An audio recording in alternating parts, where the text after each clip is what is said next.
தொடர்ந்து 3 நாட்களாக இருளில் தவிக்கும் கிராமங்கள். மின்தடையே இல்லை என்ற முதல்வரின் சொந்த ஊரில் அவலம். தமிழகத்தில் தற்போது கோடைக்காலம் நிலவி வரும் நிலையில் பல்வேறு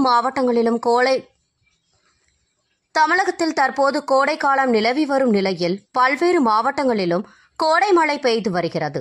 இந்த நிலையில் தமிழ்நாட்டில் கோடை காலங்களில் மின்வெட்டு, மின்தடை போன்றவை இருக்கக்கூடாது என தமிழ்நாடு முதலமைச்சர் தலைமையில் நடைபெற்ற ஆலோசனைக் கூட்டத்தில் முதலமைச்சர் உத்தரவிட்டார். மின்துறை அமைச்சர் சிவசங்கர் தமிழ்நாட்டில் மின் தட்டுப்பாடு இல்லை, மின்மிகு மாநிலமாக இருக்கிறது என கூறி வருகின்றனர். ஆனால் அவர்களது கூற்றுக்கு நேர்மாறாக முதல்வரின் சொந்த மாவட்டமான திருவாரூரில் கடந்த 3 நாட்களாக பல்வேறு கிராமங்கள் மின்சாரம் இல்லாமல் இருளில் தவிக்கின்றன.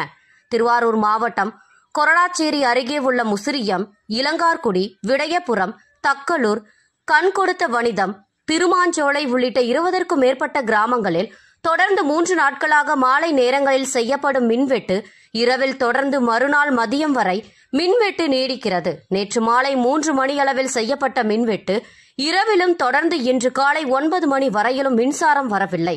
குறிப்பாக நாள் ஒன்றிற்கு 24 மணி நேரத்தில் 3 முதல் 4 மணி நேரம் மட்டுமே மின்சாரம் வருகின்றன. கடந்த 3 வருடங்களாகவே இந்த பகுதியில் தினமும் மின்வெட்டு என்பது சர்வ சாதாரணமாக நிகழ்ந்து வருகிறது. இதுகுறித்து மின்சார வாரியம் கடந்த 3 வருடங்களாகவே இந்த பகுதியில் தினமும் மின்வெட்டு என்பது சர்வ சாதாரணமாக நிகழ்ந்து வருகிறது. இதுகுறித்து மின் வாரியத்துறை அதிகாரிகளிடம் இப்பகுதி மக்கள் புகார் கொடுத்தும் எந்தவித பயனும் இல்லை. 3 வருடங்களாக தினமும் 5 மணி நேரம் நீடித்து வந்த மின்வெட்டு தற்போது 15 மணி நேரம் வரை நீட்டிக்கப்பட்டுள்ளதால் பொதுமக்கள் கடும் அவதிக்குள்ளாகி உள்ளனர். உடனடியாக அரசு மின்வெட்டை தீர்க்க நடவடிக்கை எடுக்க வேண்டும் என பொதுமக்கள் கோரிக்கை விடுத்துள்ளனர்.